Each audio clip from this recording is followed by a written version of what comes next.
Hi everyone, Trina here, and we are doing the hidden secrets of the divine feminine, and I believe this is 1.5, and we were getting into Trisha's encounter with Ariel and Regal, the mother and the father of creation. So we will begin with Ariel and Regal. So, their names were Regal and Ariel, and they told me that they had been with me since the beginning of time. They are aspects of the Divine Father and Mother. I would like to introduce you to these profound presences now. Although we will be encountering them in various ways throughout the book. Ariel is mother, and Regal is father. All of all that lives and breathes. Of course, they may have been known by many names throughout the centuries in religions across the world, but no matter what they are called, they are the same eternal presence at the heart of creation itself. Regal appears as a large golden eagle whose wings span the entirety of the universe.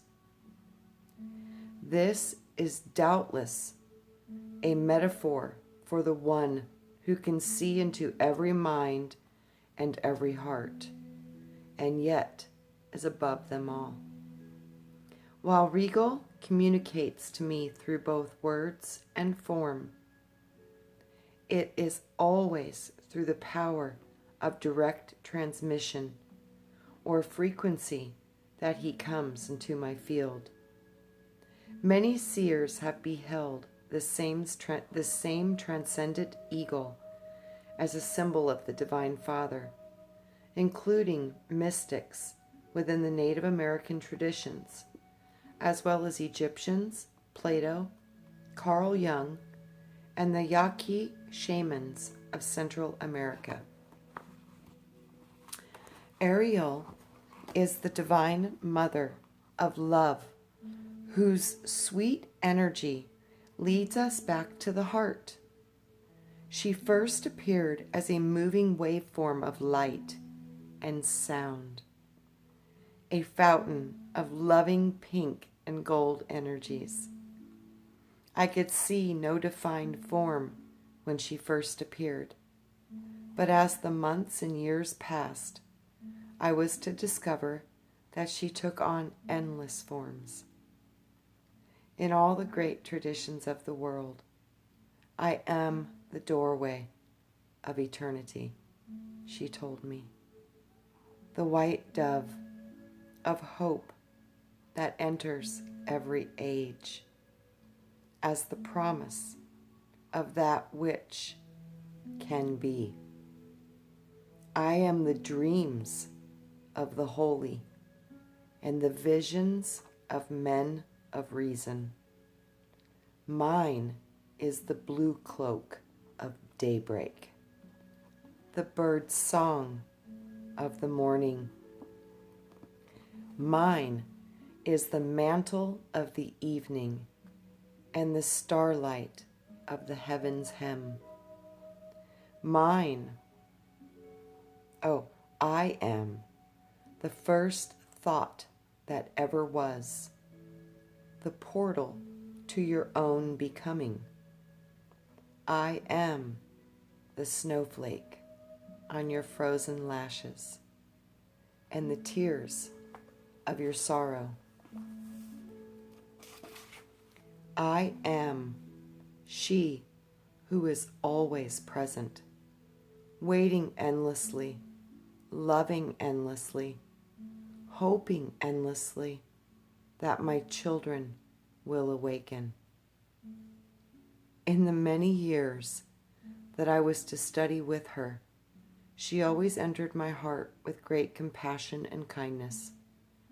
Her tears were of the suffering of humanity, and she gave me many discourses about the nature of human pain. One day she said to me, "Who has told you that your lives were meant for suffering and pain? I have not. Who has told you that you must toil beneath the yoke of sacrifice? I have not. I saw in my inner visions the suffering of humanity and the self-imposed struggle we all place upon ourselves every day." But Ariel continued, "It is my will that you rejoice in one another and share the joy as the effervescent sparkle of light shimmering at the fullness of the water's edge. That you honor my fields, my crops, my fruits and flowers, and bless them with your energy as they have blessed you with theirs." Her powerful presence seemed to enter my heart and expand it with compassion. I saw vast fields of flowing orchards, wheat and corn, and sunlight over the golden plains. It is my will that you acknowledge the four-footed, the winged, the small, the furry, the hoofed, and the clawed, and the tribes of your brothers and sisters who live at your sides. If you could but remember the languages that they speak, you would know who they are beside you, no less, no more, but part of yourself. They are my other children, as surely are you. I saw a stag appear in the woods with its large antlered head and noble countenance. Then other animals appeared around him: deer, rabbits, raccoons, wolves, bears, pumas, tigers, and even elephants. I knew that many of these animals were going extinct through greed, brutality, and hunting of man. In my greatest hope, it would be that you might learn to live with one another in compassion and tolerance, for you are no longer little children. The squabbles of your adolescence should have been left behind long ago. I knew that the mother was speaking about the spiritual maturity of our societies that seemed to simply repeat the same patterns over and over again. The same imperialistic governments, the same warmongering, the same tyrannical obsession with greed and negative control that has caused cycle after cycle of self-destruction. She was right. We have outgrown these games of victim and victimizer long ago. There is only one God, she said, and that God is love. It matters not what you call it. The source of sources expresses itself through everything and everyone, coursing through the universe as a sacred sound. Filling every vessel. I am that vessel. And all that is created moves through me. This is the way it was taught to me, was that the Father energies are that of the unseen. They are invisible. They are not tangible. You cannot. They're in all things at the same time, and yet it is in no thing at the same time. It is beyond comprehension. The mother, feminine energies of creation is everything that you see. It is matter. It is manifest. It is mother. So all that we see is the mother. All that we cannot see is the spirit, and that is Father. So it's also kind of tricky because the feminine within us is what we cannot see. It's our subconscious strata. And then the Father is represented in that which we can see, which is our mind. So, Father is mind, Mother is thought. Father is all that is and yet cannot be seen. The Mother is the manifestation of His will. She is all that can be seen. So that is how it was shown to me, and I hope that maybe helps you all have a more better understanding of the fullness of creation, because it is both in this reality we have polarity. And when you marry the two, you become Christ. And this is the whole meaning of becoming Christ, becoming ascended, becoming these things. It's balancing and acknowledging both parts of yourself, which is Father, Mother, becoming Son. And the Son is when you activate both of those parts of you within you, and you truly start to act as the Son. Because when you understand the Mother and nature and matter, and you understand the divinity and the laws and the mastery of the Father's works being manifested through the feminine, it's profound and it's a gift. So, as we go further in, the next part of this book is called The Portal Opens. So, perhaps because of these profound teachers and my own surrendered state, my spiritual gifts made a quantum shift. Now, when I pulled up each of my clients' soul records, I could follow the journey back through time, tracing the connections between husbands, wives, parents, children, or to any individuals who had known each other in the past. I could find the soulmate agreements that bound them and understand why these individuals were in each other's lives again. I also began to see not only angelic protectors around my clients, but sometimes shamanic animals, creative muses, or even masters. All of these were spiritual allies from the other side who had come to support my clients as a part of their spiritual team. But on occasion, I would see a different kind of guide that I can only describe as divinity, or a god or goddess. The first time this happened, I was in San Diego, reading for 3 lovely creative women. One of these women was overlit by Aphrodite, the goddess of love, the presence well known in the Mediterranean. In the second reading, I saw a beautiful Middle Eastern desert goddess who hovered over my female client and told me that her name was Ishtar. I saw her walking on the desert sands, and I felt that she had known a great loss and a pain that somehow had to do with losing her love. She was a protective goddess for a tribal people, even men in battle. She showed me her symbols, a crescent moon and the planet Venus, but I had never heard of her before. The third woman was overseen by a goddess who called herself Ma'at. Wow. She arose from the rich, deep earth as a primordial principle of Mother herself and seemed to come from Africa.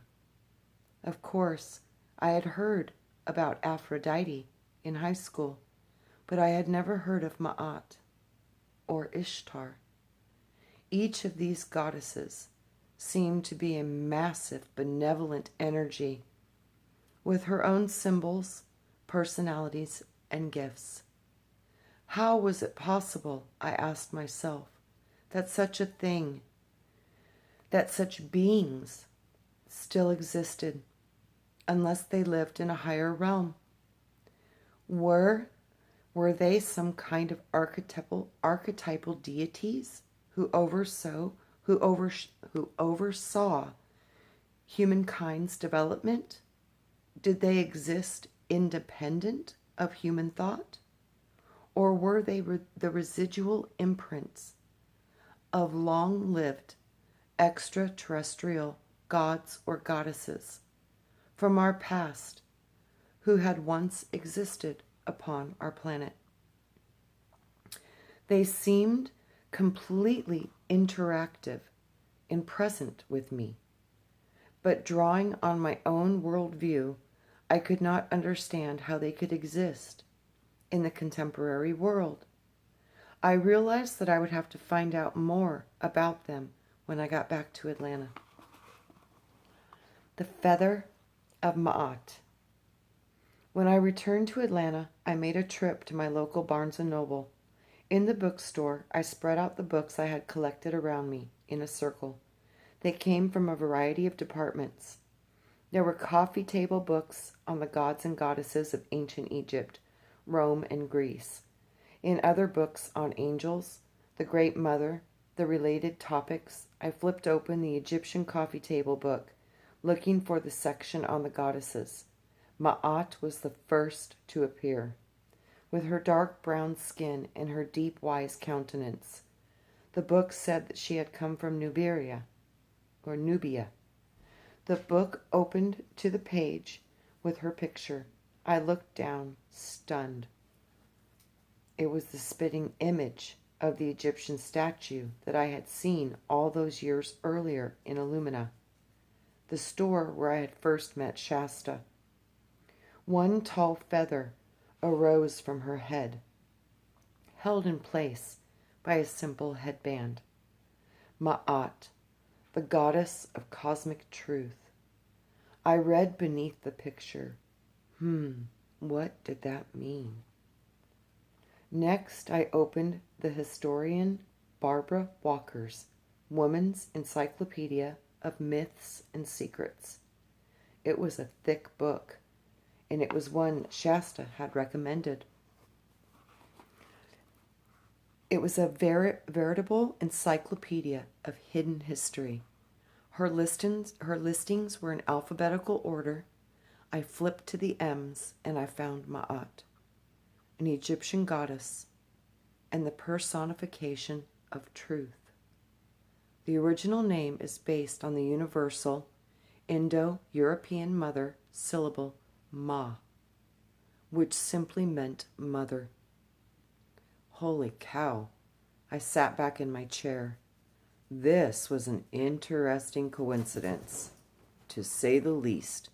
Not only did Ma'at represent the pursuit of a spiritual truth, but her presence was like signaling leadership to the deepest mysteries.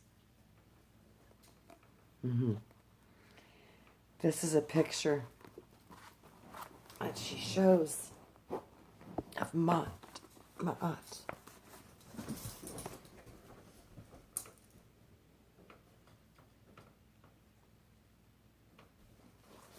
It's funny too, when I see the feather on top of her head, it brings me back to the Native American traditions where they always wore the headbands with the feather. I wonder if that directly comes from Ma'at in ancient Egypt. So, was Ma'at? How had we gotten the original word for Mama? Was Mary's name also derived from this same source? Yes. Was Ma'at the Holy Mother herself? I closed my eyes, recalling the smooth ebony statue that I had seen in the store, with the two tall feathers extending from her headdress. I summoned up the image of the goddess who had appeared in my reading. She was the quintessential grandmother of wisdom. She arose from the earth as ancient as time. Ma'at had told me that she was connected with the rhythms of the universe, and she had shown me a single feather that seemed to represent morality, law, or truth. It was what her two feathers had meant. I continued down the page excitedly. Ma'at, her symbols, I read, was the feather against which she weighed a man's heart or soul in her underground halls of judgment. There it was, the feather. I continued to read. Thus, the plume of Ma'at itself became a hieroglyph for truth. The same feather of truth were worn by others in other aspects of Goddess, such as Isis, who was the same law-giving mother. I paused to breathe this in. Isis. Ma'at. Ma'at was connected to the priestess of Isis, who had called me to join them long ago. What did all this mean? The memory of the statue of Ma'at rose in my mind. The goddess of truth had been there from the beginning. I focused my eyes on the page once again. My mind was now racing. I read, Ma'at. Her laws governed all three worlds, and thus she was known as the Lady of Heaven, the Queen of Earth, and the Mistress of the Underworld. Ma'at was the lawgiver of archaic Egypt.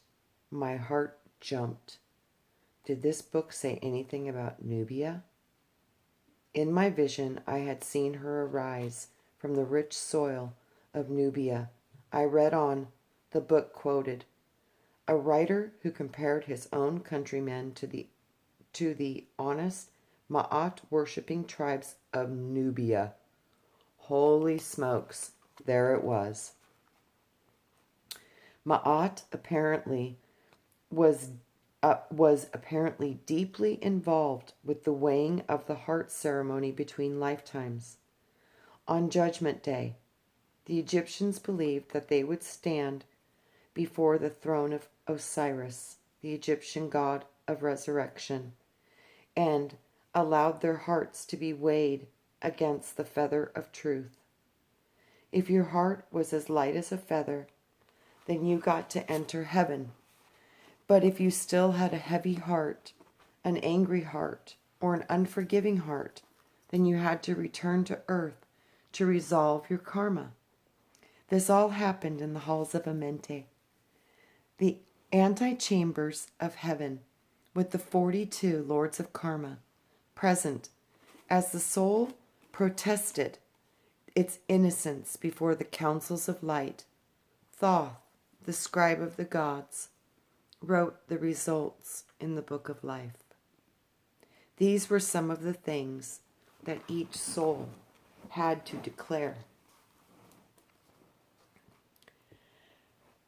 I have not been a man of anger. I have done no evil to mankind.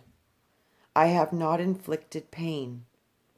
I have made none to weep. I have done no violence to man. I have done no harm to animals. I have not robbed the poor. I have not fouled water.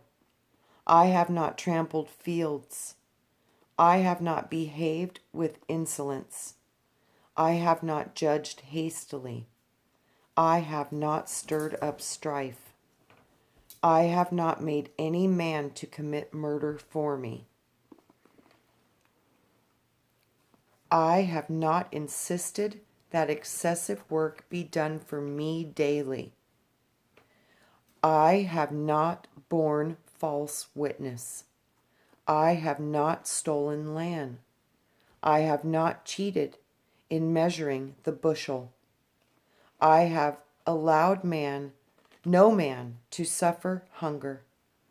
I have not increased my wealth except with such things as are my own possessions. I have not seized wrongfully the property of others. I have not taken milk from the mouths of babes. Holy cow. I couldn't think of anybody who lived that honestly. The Egyptians must have had very high moral standards. I opened the third book. It was called The Angels and the Archetypes, and the table of contents revealed an entire chapter on Ma'at. Below her picture were these words: Ma'at, the Netert goddess that personifies the principle of cosmic order, the concept by which not only men but also the gods themselves were governed. She represents the embodiment of accuracy, honesty, fairness, faithfulness, authenticity, legitimacy, integrity, and justice. The essence of rhythm, the divine order of the universe that has reigned since the beginning. Ma'at is that motivating force. In the universe that drives us to become conscious, for in essence, the universe is pure consciousness itself. One who achieves double Ma'at is the one who has merged their individual consciousness with the cosmic consciousness. I sat back trying to take this all in. This was saying that all cosmic order in the universe, symbolized by Ma'at, followed by the principles of the divine law to bring us back into alignment with the Creator. This meant that all the karmic challenges that we go through are all a part of the mechanisms of Ma'at that will allow each of us to reach mastery someday. Perhaps this goddess had appeared in my life long ago to remind me of something that I had long forgotten, and that this was somehow connected to my priestess of Isis. I must call Shasta, I realized. Only she might have the power to help me unravel this puzzle. Who were the priestess of Isis? What was it about the gods and the goddesses that was so important? If these beings had lived so long ago, how was it possible to interact with them in current time? To have them appear as a spirit guide or a teacher? I didn't know. Despite my fear of stepping outside my comfort zone, I knew that it was finally time for me to search for some answers. Wow. We will be getting into part 2 on the next one, and it says part 2, the journey. Soul of my soul, heart of my heart, I hear you. I long for you. I follow you. Through all the shadows into the light, you are with me, though I know not. You have never forsaken me, not once. Though I have lost my way, you are the question and the answer, the song and the calling. And if I can only remember who you are, then I will remember my name. Tricia McCannon. So we will begin with Chapter 4, The Great Medicine Circle and the 4 Gates of Heaven. So, I love you guys. Thanks for being here. I hope you have a wonderful day or night wherever you are. And may soul and spirit be with us all. And may we all learn much from the power and the wisdom of the Divine Feminine and how she works 100% in cooperation with the Divine Masculine. And through that agreement, cooperation, and love, we are here as the sons of that union. And when we remember who we are, we become the children of that and the Christ. So I love you all. Have a beautiful day or night, and I'll see you on the next one.